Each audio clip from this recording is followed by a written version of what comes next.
This episode of Pop Goes the Culture is brought to you by Shiloh Ogayapine. Thanks for being a Pop Goes the Culture Patreon contributor. To get your name at the top of a Pop Goes the Culture episode, become a Patreon subscriber for just $4.99 a month. It's easy. By doing so, you'll help us keep Pop Goes the Culture coming to you every day. And as a thank you, we'll put your name at the top of a Pop Goes the Culture episode in the future. Thanks to all my Patreon contributors.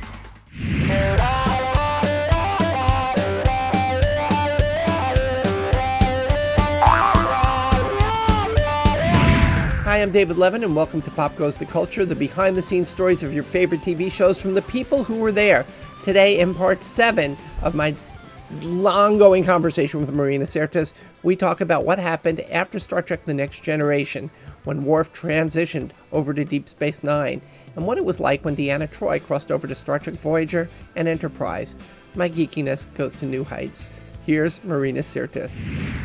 Well, then he went off to DS9, and he and Dax got together, which I thought was a good coupling because it was a very confused, dysfunctional relationship. And what they really needed was Troi every Wednesday at 3 to go in and do a bit of counseling, because she didn't know whether she was male, female, gay, straight, old, young, very confused person. And Worf, of course, need I say more? So I think they really needed that 3 o'clock on Wednesday afternoon with Deanna Troi. He had identity issues of his own. Yeah.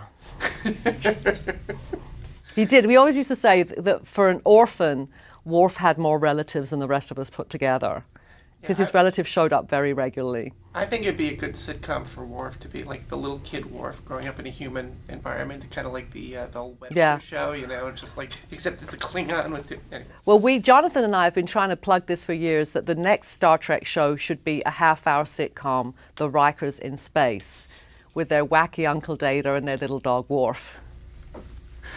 Just do one episode. I know, it would be great, wouldn't it? It would be great. You've gotten to play your part probably more than anybody else. You've done crossovers with the other. Yeah, I think Michael, being on DS9 for 4 years, that he probably played his part more than I did.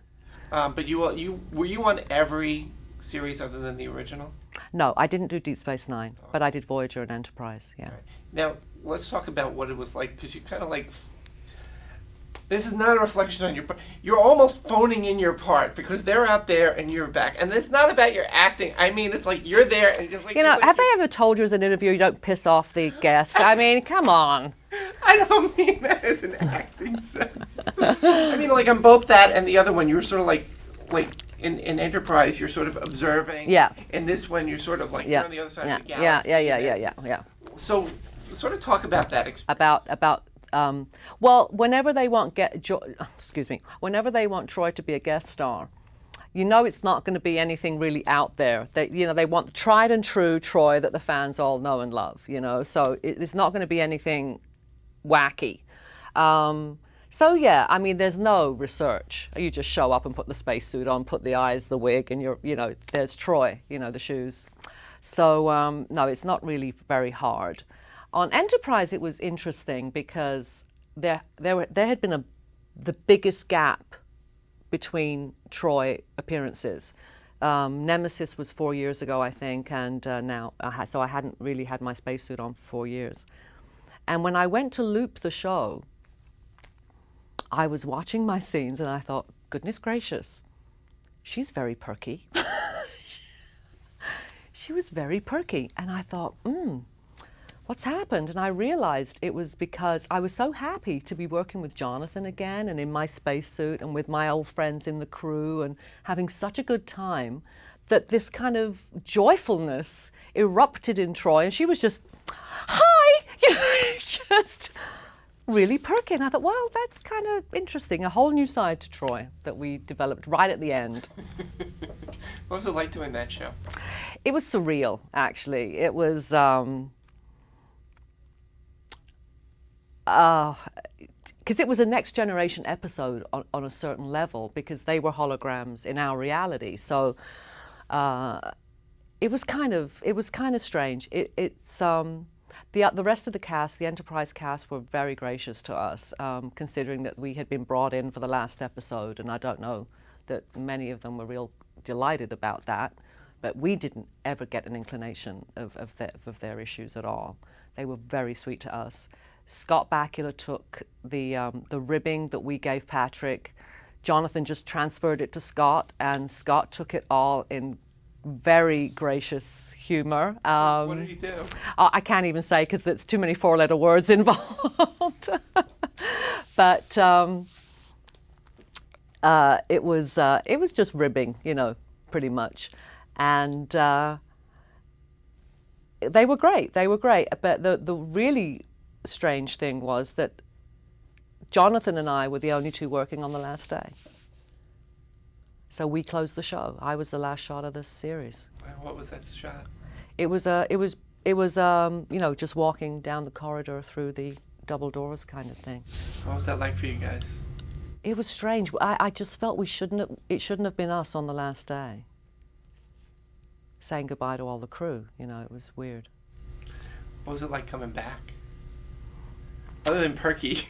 Other than perky, well, my trailer was too small. I have to tell you that. I didn't have my big, you know, star trailer, but so I was a little miffed about that. Sure. Yeah. Jonathan was funny. He took Scott's name out of his trailer door and put Jonathan's name, put his own name in there. But no, I mean, it was. I only really got to work with Jonathan. Jonathan got to work with the rest of the cast, so he would be, you know, the one to ask on the experience of doing Enterprise. I worked with him a couple of days, but basically all my scenes were with Jonathan, and we just pick up where we left off. Amazing.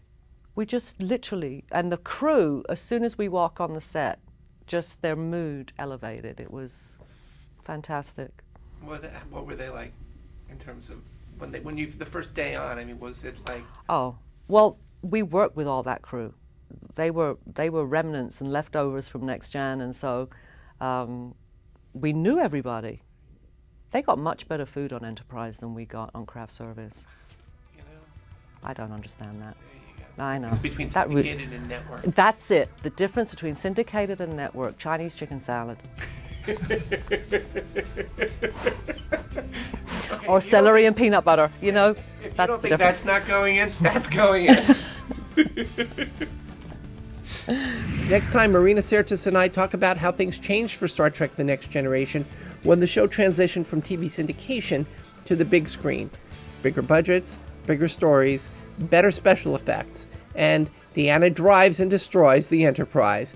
Plus, how do people react when they meet Marina in person? Marina geeks out at meeting other famous people. What happened when Sean Lennon, Yoko Ono, and Bijou Phillips met her? The perks and pains of being a star. We're just getting started. Meanwhile, who's your favorite guest star who appeared on Star Trek The Next Generation? Let me know in the comments. Don't forget to subscribe, and I'll see you next time. Thanks for watching. Hey, want to talk to celebrities yourself? Become a Patreon subscriber and then tune in to Ask Them Yourself.